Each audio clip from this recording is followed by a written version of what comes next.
So today I'm going to go ahead and make some black match. I'll show you what I've done so far. I've got this right here, which I believe is, I think they call it a 4-ply, or I don't know. It has something to do with the thickness and how many strands of the cotton string. Got a ton of it from Woody's Rocks, I think is the website. Caleb, he's an amazing person.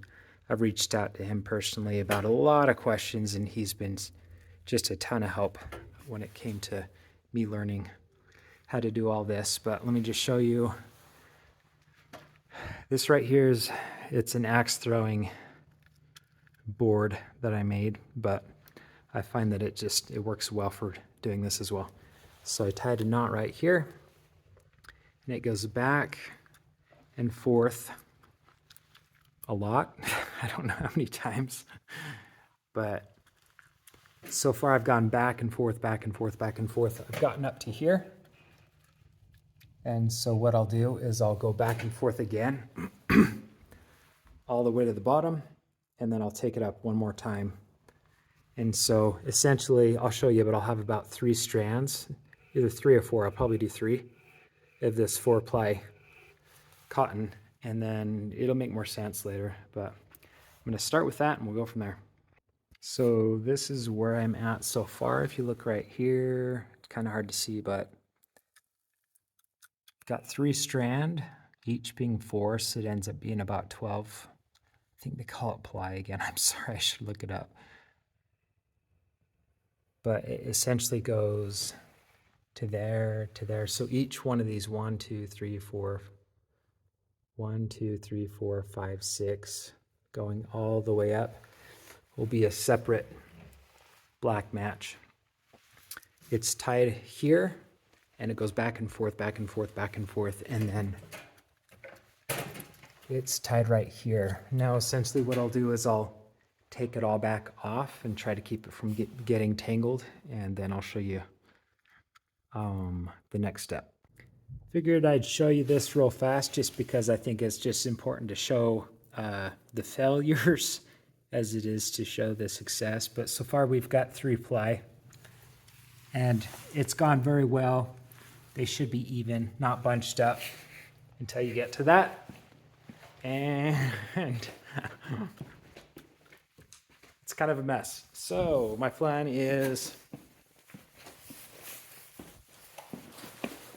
going to cut it off right here because I know it's very even throughout here. So I'm going to cut it off right here, tie it off, fix the rest of this, and then start a new strand. Once again, I'm not afraid to show some of my failures. If you look at this, we've got 3 strings. I've kind of cleaned them all up.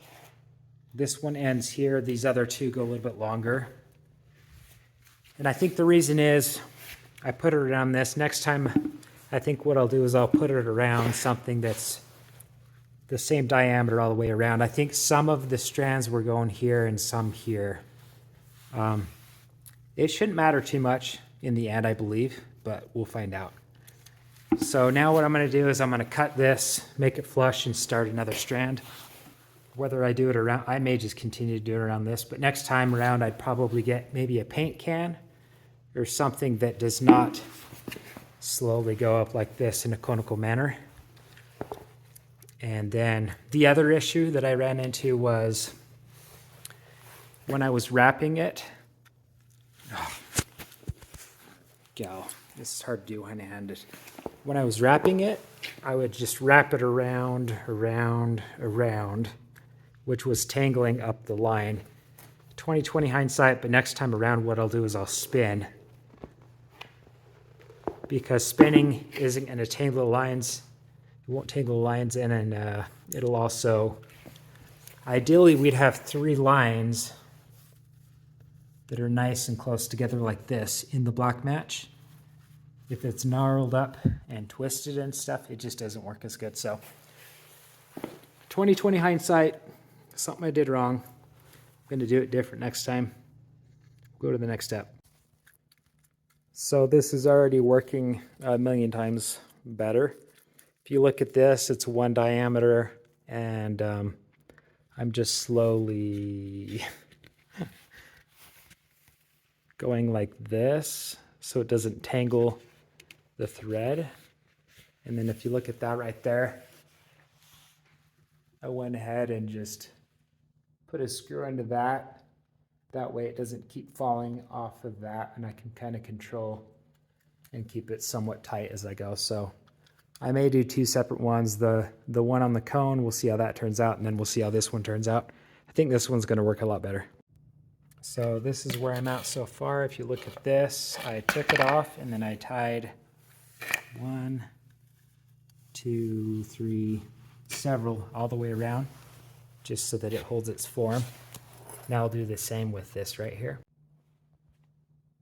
I went ahead and did the math in between going back and forth.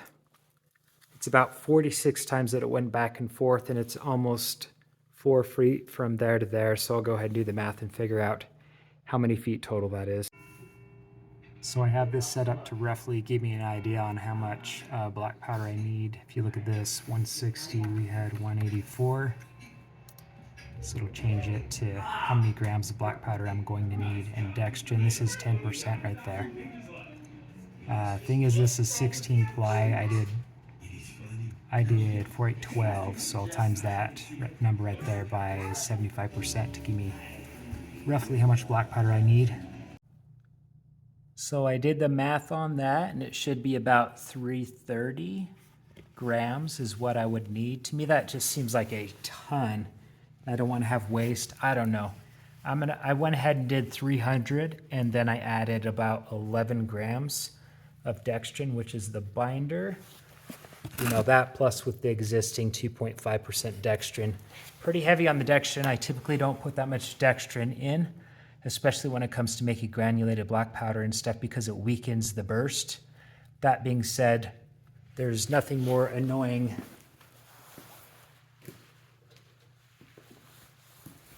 than having black match that is just extremely flimsy. And if you don't have enough dextrin in it, that's how it's going to be. So for that reason, I put way more dextrin than I typically put in there. So next step, dumped all of that into this screen with the plan to put it into the bowl. I mixed it before I even did that.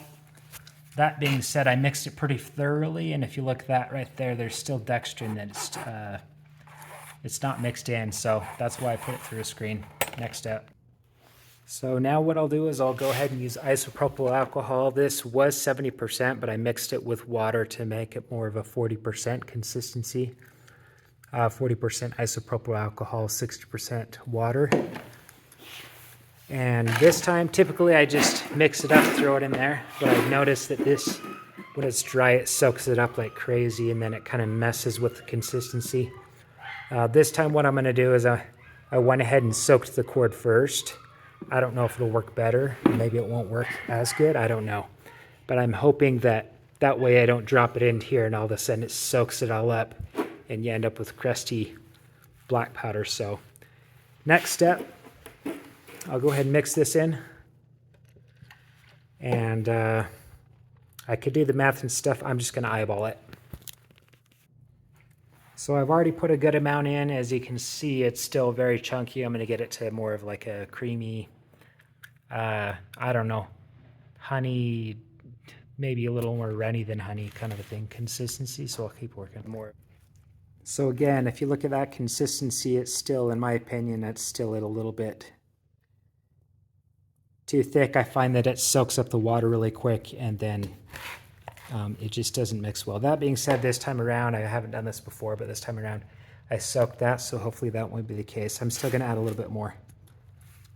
Of the 40%, I may add a little bit more water this time around. Isopropyl alcohol what does it do? It helps the charcoal better get into the potassium nitrate, is what it does. So it's important that there is some isopropyl alcohol. I've already done that though, and it already should have done a lot of that already. So from here on, I may add just water.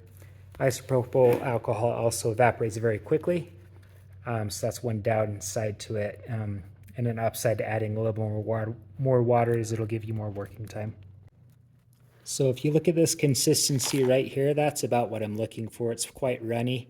Again, it'll be interesting to see since seeming as I soaked this, maybe it'll be too runny, I don't know. If you look at this chunk right here, that right there is just, what is it? Last time around that I made this stuff, I left the hard stuff in the container. Figured it'd dissolve and stuff, it didn't. So it's all good, it shouldn't matter though. So I'll go ahead and put them in. In fact, let me just show you. Pretty much just put that in. I'm one-handed right now, but I'll kind of show you best I can. And then I will just soak it like crazy. It's important to soak it really heavy. It's surprising how it'll look like it's completely black, like that. And then you'll go to open it up, and you'll realize there's a lot of white in there. So I spent a lot of time at this step. I'm just going to soak it, squeeze it, wring it. I'm going to turn the video off just because I'm going to have to throw another glove on. I'll get it done and then I'll show you what it looks like. And, I wringed it, and then after that, if you look at these right here, I went around and cut those pieces off that was holding all together. So now it should be one strand that I can slowly unravel. And I'll go ahead and put it back onto the board.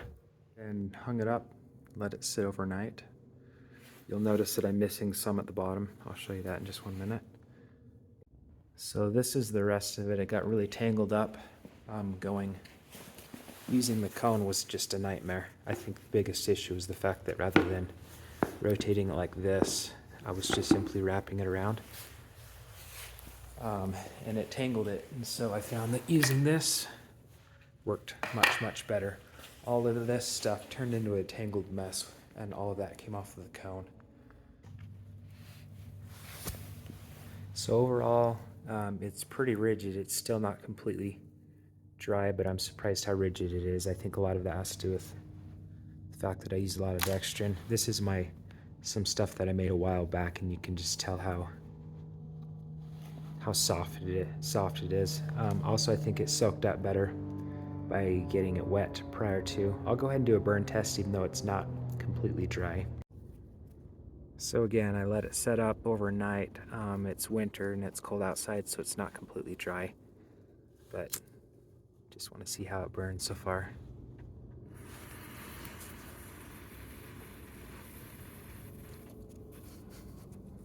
Not well. It needs to dry longer.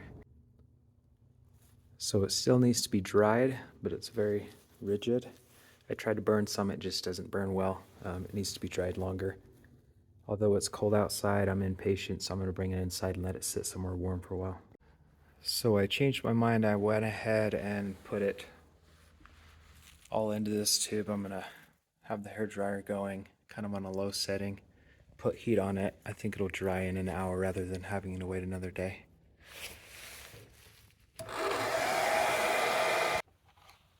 So I've let it set overnight. I had it running on that blow dryer for maybe 2 or 3 hours.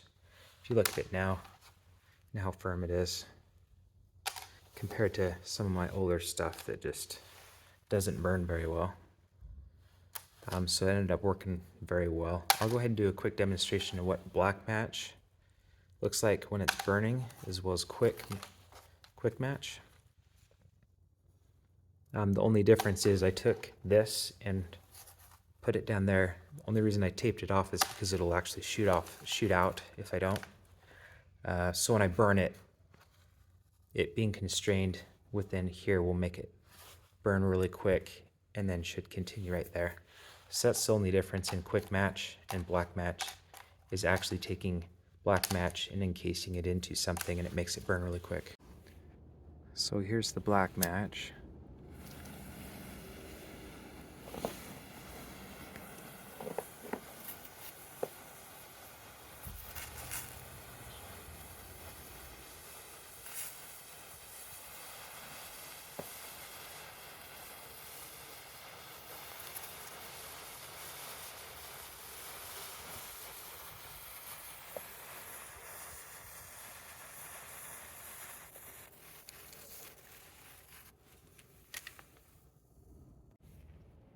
And here's the quick match.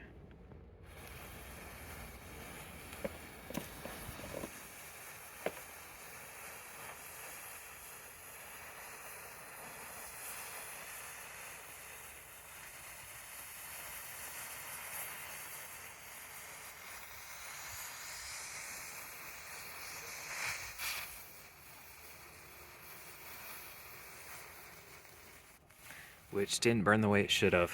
The fact that I think it melted. So I'll try it again, but I'll use a different container rather than a straw. I'll use something that'll not melt, I guess. Okay, we'll try that again. This time, again, quick match. This time I'm using a media that isn't going to melt, so it should, in theory, act like normal quick match. We'll see if it works.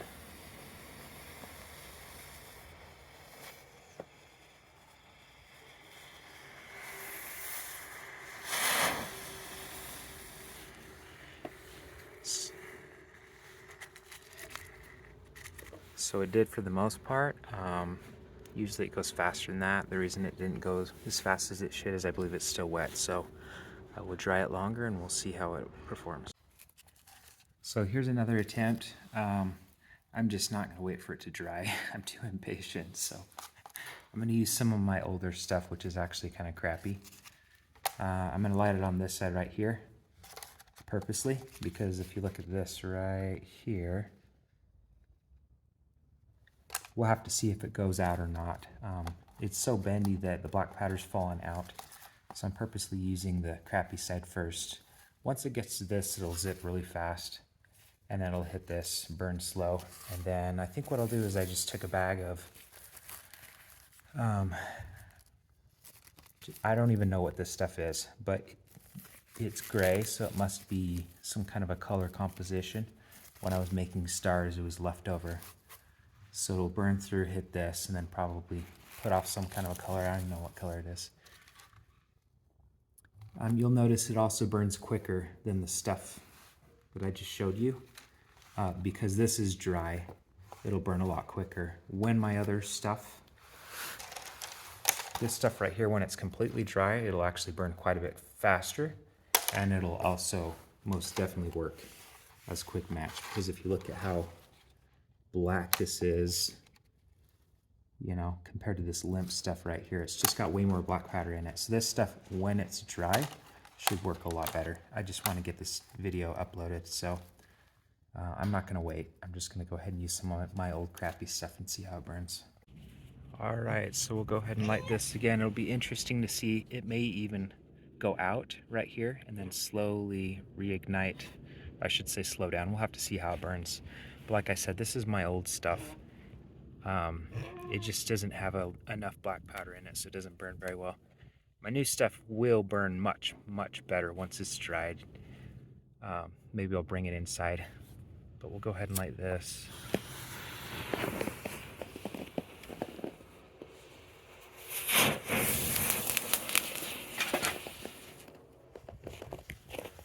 So that worked well.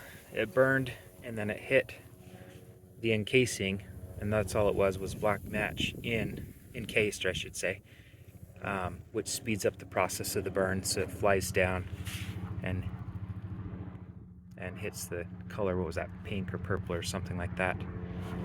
So